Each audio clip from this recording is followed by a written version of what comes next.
Next பார்க்கலாம்.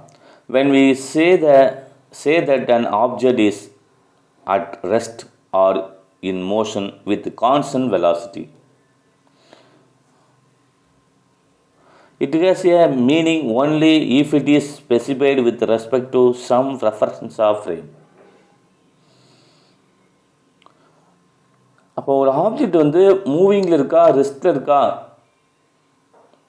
அப்படிங்கிறத நம்ம எப்படி தான் எதை வச்சு தான் சொல்ல முடியும்னா, அதாவது அதை ஒரு ஃப்ரேம் ஆஃப் ரெஃபரன்ஸை ஒன்று கம்பேர் பண்ணி, இப்போ ஒரு பஸ் வந்து ரோட்டில் போயிட்டுருக்கு, மூவ் ஆகிட்டுருக்கு, அப்போ ரோடு வந்து ரெஸ்ட்டில் இருக்குது, பஸ் வந்து அதை ரோட்டை கம்பேர் பண்ண அந்த ஃப்ரேமை கம்பேர் பண்ணும்போது நம்ம பஸ் வந்து மூவிங்கில் இருக்குதுன்னு சொல்கிறோம்.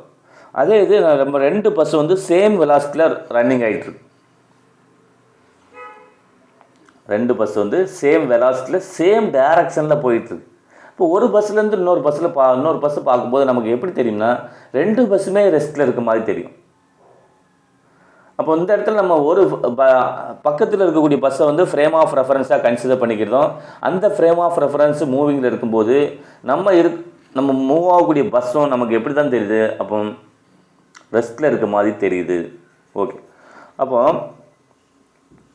when we say that the object is rest or motion with constant velocity, it has meaning only if it is specified with respect to some reference of frame. அப்போ ஒரு object வந்து மூவிங்கில் இருக்கா ரெஸ்ட்டில் இருக்காங்கிறது எது நம்ம கன்சிடர் பண்ணக்கூடிய ஃப்ரேம் ஆஃப் ரெஃபரன்ஸை வச்சு தான் நம்ம சொல்ல முடியும்.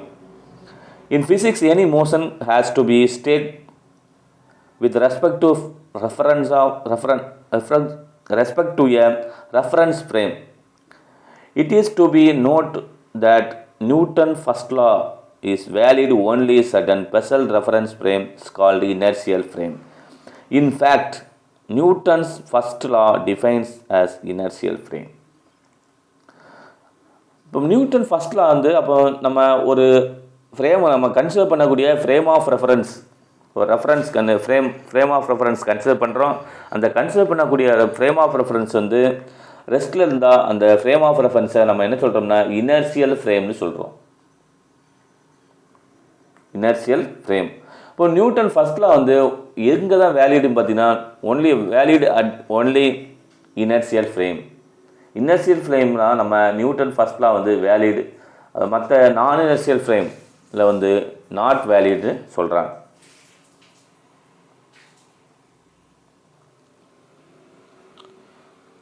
இப்போ next inertial frame of reference ஒன்று இனர்ஷியல் ஃப்ரேம், அடுத்து non inertial frame.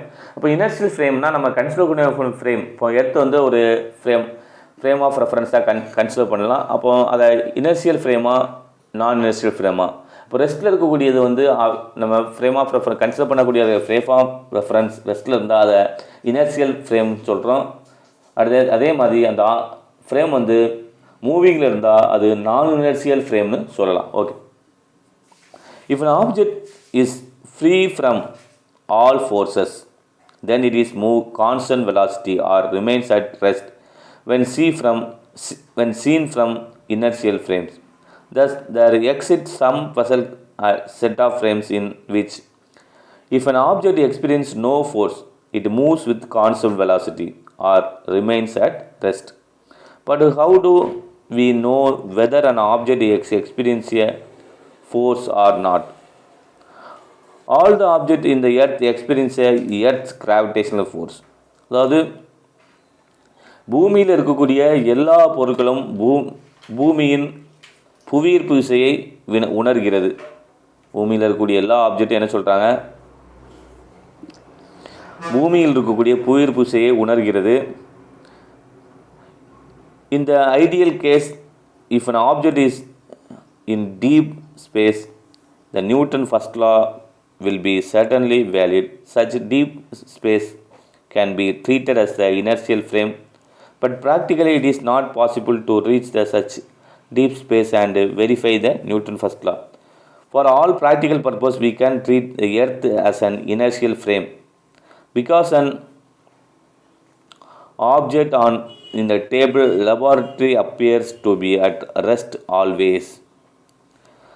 This object never picks up acceleration in the horizontal direction since no force acts on its horizontal direction. அதாவது எர்த்தை வந்து நம்ம என்ன சொல்கிறோம்னா ஒரு இனர்ஷியல் ஃப்ரேமாக கன்சிடர் பண்ணலாம். ஆனால் எர்த்து வந்து ஒரு மூவிங்கில் இருக்குது, எர்த்து வந்து ரொட்டேஷனில் இருக்குது. ஓகே, அப்போ அது இருந்தாலும் நம்ம எர்த்தை நம்ம எப்படி தான் கன்சிடர் பண்ணுறோம்னா ஒரு இனர்ஷியல் ஃப்ரேமாக கன்சிடர் பண்ணுறோம். ஒரு சில கேஸில் மட்டும் நம்ம நான் இனர்ஷியல் ஃப்ரேமாக கன்சிடர் பண்ணுவோம். அதை அடுத்து பார்க்கலாம். திஸ் ஆப்ஜெக்ட் நெவர், அதாவது ஒரு டேபிளில் புக் இருக்குது. இப்போ புக் இருக்கும்போது அதில் வந்து ஃபோர்ஸ் ஆக்ட் ஆகுதா இல்லையா? ஃபோர்ஸ் வந்து அதில் நமக்கு 2 விதமான ஃபோர்ஸ் வந்து அதில் ஆக்ட் ஆகுது. புக்கு டேபிளில் இருக்குது, அட் ரெஸ்ட் ஓய்வில் ஒரு புக்கு வந்து இருக்குது. அப்போ அந்த புக்கில் வந்து ஃபோர்ஸே ஆக்ட் ஆகலை அப்படின்னு சொல்ல முடியாது, ஆக்ட் ஆகுது. அப்போ எப்படி ஆக்ட் ஆனால் மூவ் ஆகணுமே, ஏன் மூவ் ஆகலை அப்படின்னு கேட்டால், அதாவது ஃபோர்ஸ் 2 விதமான ஃபோர்ஸ் ரியாக்ட் ஆகுது. ஒன்று வந்து டவுன்வர்ட் டைரெக்ஷனில் gravitational force, another one upward டைரெக்ஷனில் இருக்கக்கூடிய ஃபோர்ஸ்.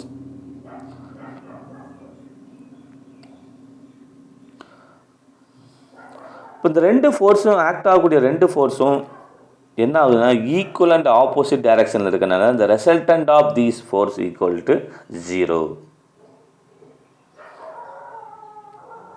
இப்போ வெர்டிக்கலாக ரியாக்ட் ஆகக்கூடிய அப்வர்ட் டைரெக்ஷனில் ரியாக்ட் ஆகக்கூடிய ஒரு ஃபோர்ஸு, நெக்ஸ்ட்டு டவுன்வர்ட் டைரெக்ஷனில் இருக்கக்கூடிய ஒரு கிராவிடேஷனல் ஃபோர்ஸ், ரெண்டுமே என்ன ஆகுதுன்னா equal but opposite direction. These resultant of 2 force is 0.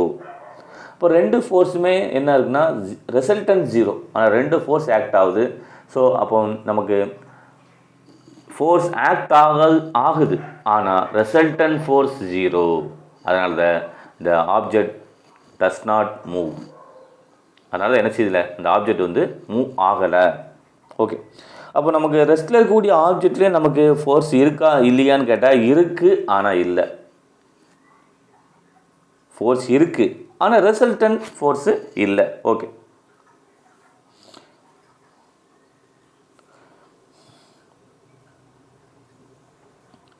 so the laboratory can be taken as the inertial frame from the all physics experiment and calculation. For the making this conclusion, we analyze only the horizontal motion of the object. There is no horizontal force act on it. We should not analyze the motion vertical direction as the 2 forces, gravitational force in the downward direction, normal force. இப்போ already பார்த்தோமா 2 force, ஒன்று normal force, அடுத்து gravitation force, ரெண்டுமே எப்படின்னா equal and opposite direction. Makes it net force is 0 in vertical direction.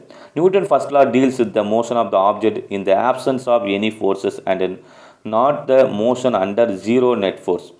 Suppose train is moving with constant velocity with respect to the inertial frame, then the object at rest in the inertial frame appears to move with the constant velocity with respect to the train.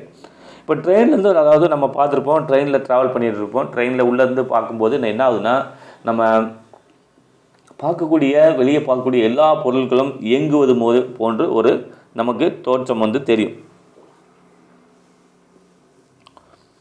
The appears to move with a constant velocity with respect to train.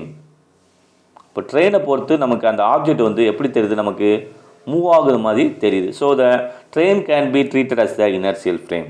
So அந்த இடத்துல நம்ம என்ன ட்ரெயினை வந்து எப்படி consider பண்ணிக்கலாம், ஒரு inertial ஃப்ரேமாக கன்சிடர் பண்ணிக்கலாம். All inertial frames are moving with a constant velocity relative to the each other. இப்போ எல்லா ரிலேட்டிவ், அதாவது இனர்ஷியல் ஃப்ரேமும் மூவ் ஆகிட்டுருக்கு. இப்போ எர்த்து கூட மூவ் ஆகிட்டுருக்கு, அதே நம்ம இனர்ஷியல் ஃப்ரேமாக கன்சிடர் பண்ணிடுறோம். அப்போ ட்ரெயின் மூவ் ஆகிட்டு இருக்கும்போது நம்ம ஆப்போசிட்டில் இருக்கக்கூடிய மரங்கள், அதே மாதிரி செடி கொடிகள், கட்டிடங்கள், பில்டிங்ஸ் எல்லாமே நமக்கு மூவ் ஆகிற மாதிரி தெரியும். அப்போ அந்த இடத்துல நம்ம ட்ரெயினை வந்து என்ன செய்யலாம், ஒரு இனர்ஷியல் ஃப்ரேமாக கன்சிடர் பண்ணிக்கலாம். If an object appears to be at rest in one inertial frame, it may appear to move with a constant velocity with respect to another inertial frame. For example, the car is moved with uniform velocity with respect to a person standing on the ground. As the car moving with a constant velocity with respect to person rest on the ground. அதாவது car is moving with a uniform velocity with respect to person standing on the ground. அடுத்து பார்த்தீங்கன்னா as the car is moving with constant velocity with respect to the person rest on the ground. Both frames are inertial frame. ரெண்டுமே ஒரு ஆள் வந்து bus move ஆகிட்டுருக்கு ஒரு constant வெலாசிட்டியில், ஒருத்தர் வந்து என்ன செய்ய ஸ்டாண்டிங்கில் ரெஸ்ட்டில் நிற்கார். இன்னொரு கான்செப்ட் பார்த்திங்கன்னா கார் மூவிங்கில் இருக்குது ஒரு கான்ஸ்டன்ட் வெலாசிட்டியில், ஒரு பர்சன் வந்து ரெஸ்ட்டில் இருக்கு, ரெஸ்ட் ஆன் கிரவுண்ட். ரெண்டுமே அதாவது both frames are inertial frame. இதில் பார்த்தீங்கன்னா ரெண்டுமே இனர்ஷியல் ஃப்ரேமாக கன்சிடர் பண்ணலாம். Suppose the object remains at rest on the smooth table keep inside the train. ஒரு ஸ்மூத் டேபிளில் இப்போ என்ன பண்ணால் ஆப்ஜெக்ட் அதாவது பஸ்ஸோ ட்ரெயினோ மூவ் ஆகிட்டுருக்கு, அதுக்குள்ளே வந்து ஒரு டேபிளில் வந்து ஸ்மூத் டேபிளில் ஒரு ஆப்ஜெக்ட் வச்சுருக்கோம். And if train suddenly accelerate, இப்போ திடீர்னு ட்ரெயின் வந்து ஆக்சிலரேட் ஆகுது. ஆக்சிலரேட்னா சேஞ்ச் இன் வெலாசிட்டியில் சேஞ்சஸ் நடக்கும். அப்போ என்ன நடக்கும், அந்த object appears to the accelerate backwards. அப்போ அந்த ஆப்ஜெக்ட் வந்து பின்னோக்கி தள்ளப்படும் even without any force acting. அப்போ அதுக்கு மேலே எந்த விதமான ஃபோர்ஸும் அப்ளை பண்ணலை. நம்ம ஆக்சிலேட் ஆகுது ட்ரெயினோ பஸ்ஸோ, ட்ரெயினுக்குள்ளே ஒரு ஆப்ஜெக்ட் இருக்குது. அப்போ smooth table keep inside the train. அப்படி இருக்கும்போது என்ன ஆகுதுன்னா, ஏதாவது பஸ்ஸோ ட்ரெயினோ திடீர்னு ஆக்சிலேட் ஆகுது, திடீர்னு வேகத்தில் வந்து சேஞ்ச் இன் வெலாசிட்டி திசை வேகத்தில் மாற்றம் ஏற்படுது. அப்படி மாற்றம் ஏற்படும் போது நமக்கு அதில் ஆப்ஜெக்டில் எந்த விதமான ஃபோர்ஸும் கொடுக்காமல் இருக்கும்பொழுதும் அந்த ஆப்ஜெக்ட் வந்து டேபிளோ புக்கோ அதுக்குள்ளே இருக்கக்கூடிய அந்த டேபிளோ புக்கோ என்ன ஆகுதுன்னா அதோட பொசிஷன் வந்து சேஞ்ச் ஆகுது. Okay, it is clear violation of Newton first law and object get accelerated without being acted upon by a force. அப்போ இதுக்கு வந்து அதாவது நியூட்டனோட ஃபர்ஸ்ட் லாவுக்கு வந்து ஆப்போசிட்டாக இருக்குது இந்த கான்செப்ட். பார்த்தீங்கன்னா நியூட்டன் ஃபர்ஸ்ட் லா என்ன சொல்லுது, அதாவது எக்ஸ்டர்னல் ஃபோர்ஸை அப்ளை பண்ணாத வரைக்கும் அந்த ஆப்ஜெக்ட் வந்து அதோட பொசிஷனோ இல்லை ஏதோ சேஞ்ச் ஆகாதுன்னு சொல்லியிருக்காங்க. ஆனால் நம்ம மூவிங்கில் இருக்கக்கூடிய ட்ரெயினில் ஒரு ஆப்ஜெக்ட் உள்ளே வச்சுருக்கோம், டேபிள் ஏதோ இருக்குது, ஒரு ஸ்மூத் டேபிள். அப்படி இருக்கும்போது நமக்கு திடீர்னு என்ன ஆகுது, பஸ்ஸோ ட்ரெயினோ அதோட வெலாசிட்டியில் சேஞ்சஸ் நடக்குது. அப்போ சேஞ்சஸ் நடக்கும்போது ஆப்ஜெக்ட் வந்து ஆட்டோமேட்டிக்காக மூவ் ஆகுது, அதாவது பொசிஷன் சேஞ்ச் ஆகுது, இல்லை கீழே விழலாம் இல்லைன்னா சாயலாம். ஸோ அப்படி நடக்கும்போது என்ன நடக்கும், அப்போ எக்ஸ்டர்னல் ஃபோர்ஸ் அந்த ஆப்ஜெக்ட் மேலே நம்ம எதுவுமே அப்ளை பண்ணலை. அப்போது எக்ஸ்டர்னல் ஃபோர்ஸு அப்ளை பண்ணாத போதும் அந்த ஆப்ஜெக்ட் வந்து பொசிஷன் வந்து சேஞ்ச் ஆகுது.